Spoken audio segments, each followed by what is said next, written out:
সকালে ঘুম থেকে উঠে তাড়াহুড়া করে নাস্তা তৈরি করাটাই অনেক বেশি ঝামেলা মনে হয়।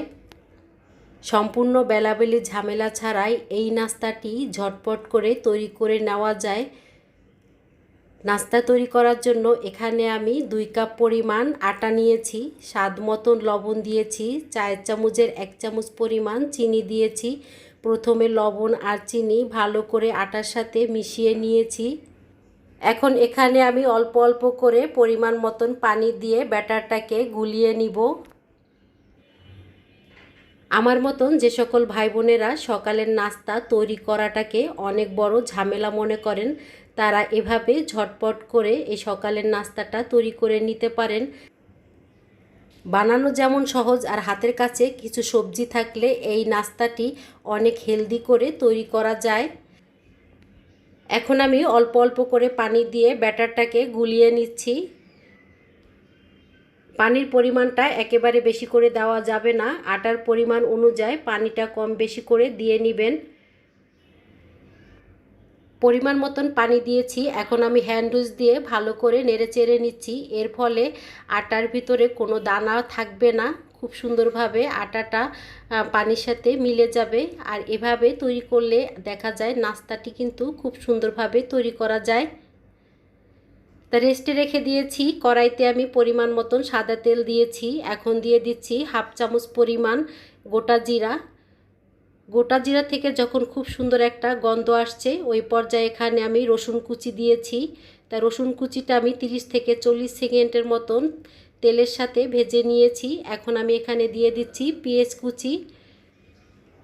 তেলের সাথে ভেজে নেওয়ার পরে পেঁয়াজটা যখন হালকা মজে আসবে, তখন এখানে আমি এক এক করে সব উপকরণগুলো দিব।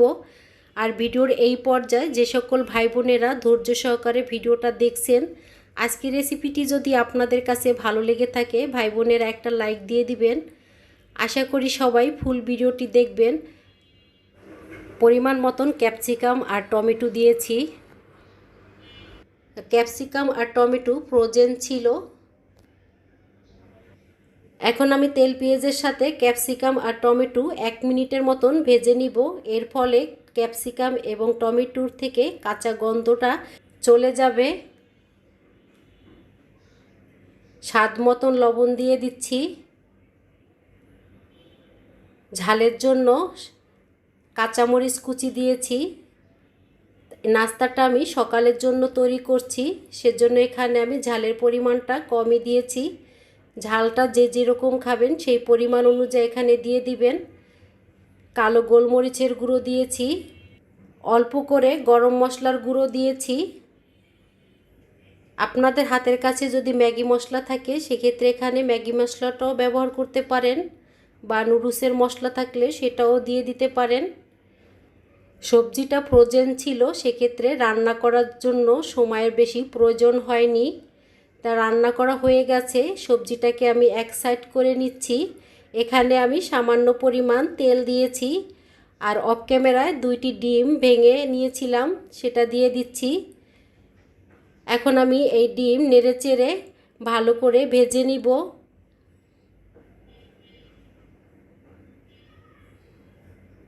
যখন ডিমটা খুব সুন্দরভাবে ভাজা হয়ে যাবে, তখন আমি এই সবজির সাথে মিশিয়ে নিব। ডিম আর সবজি দুটো উপকরণ ভালো করে মিশিয়ে নিয়েছি। এভাবে যদি সবজির পুর বানানো হয় ডিম দিয়ে, খেতে কিন্তু দারুণ লাগে। সকালের নাস্তাটা যদি সবার পছন্দ মতন করে তৈরি করা যায়, তাহলে দেখবেন সকালের নাস্তাটা কিন্তু সবাই মিলে খেতে মজাই লাগে। ফ্রোজেন করা ধনেপাতা ছিল, সেখান থেকে সামান্য পরিমাণ দিয়েছি। আর ধনেপাতার ফ্লেভারটা কিন্তু ভালোই লাগে। এখন আমি নেড়ে চেড়ে রান্না করে নিয়েছি। রান্নাটা হয়ে গেছে, চুলার থেকে নামিয়ে ঠান্ডা করে নিচ্ছি। যতক্ষণ পর্যন্ত সময় নিয়ে সবজিটা রান্না করেছিলাম, ততক্ষণ পর্যন্তই আমি আটার ব্যাটার রেস্টে রেখে দিয়েছিলাম। তা এখন আমি নেড়ে চেড়ে নিচ্ছি ভালো করে। ঘনত্বটা এরকম রেখেছি। এখন এখানে কিছু আমি সবজি দিচ্ছি। দিয়ে দিচ্ছি গাজর, আর দিচ্ছি বরবটি। তা বরবটিটা ফ্রিজে ছিল ফ্রোজেন, আর গাজরটাকে আমি ছোট ছোট করে কুচিয়ে কেটে নিয়েছি। দিয়ে দিচ্ছি এখানে পেঁয়াজ কুচি, কাঁচামরিচ কুচি। তা ঝালের পরিমাণটা একেবারে কম করেই দিয়েছি। এখানে আপনারা চাইলে কালো গোলমরিচের গুঁড়োটাও দিতে পারেন, তবে ঝালটা যে যেরকম খাবেন আপনার পছন্দ মতন করে ঝালটা দিয়ে দিবেন। কারণ বিকেলের জন্য একটু ঝাল ঝাল হলে কিন্তু খেতে ভালো লাগে। তবে আমি মনে করি সকালের নাস্তাগুলো কিন্তু ঝাল হলে খেতে ভালো লাগে না। সকালে বিশেষ করে একটু মিষ্টি খাবারগুলো খেতে আমার কাছে অনেক বেশি ভালো লাগে। ভাজার জন্য ফ্রাই প্যানে ব্রাশ দিয়ে তেল লাগিয়ে নিয়েছি। নাস্তা ভাজার জন্য ফ্রাই প্যানে দেওয়ার আগে ব্যাটারটা ভালো করে নেড়েচেড়ে নিয়েছি। এখন এখানে আমি 2 হাতা পরিমাণ দিয়েছি। চামচ দিয়ে সব সাইডে ব্যাটারটা ছড়িয়ে দিচ্ছি। এর ফলে রুটিটা বড় হবে আর গোলাকারও হবে। কারণ এখানে যেহেতু আমি গাজর আর বরবটি দিয়েছি, সেজন্য কিন্তু ব্যাটারটা এভাবে চামচ দিয়ে ছড়িয়ে দিতে হবে। চুলার আঁচ মিডিয়াম আঁচে রেখে 40 থেকে 50 সেকেন্ডের মতন রেখে দিলে দেখবেন নাস্তাটা কিন্তু উপরের সাইডে খুব সুন্দরভাবে হয়ে আসবে। তা দেখতেই পাচ্ছেন ভাই বোনেরা, নাস্তার উপরের সাইডে কিন্তু খুব সুন্দরভাবে হয়েছে। এখন আমি নাস্তাটা উল্টিয়ে দিচ্ছি।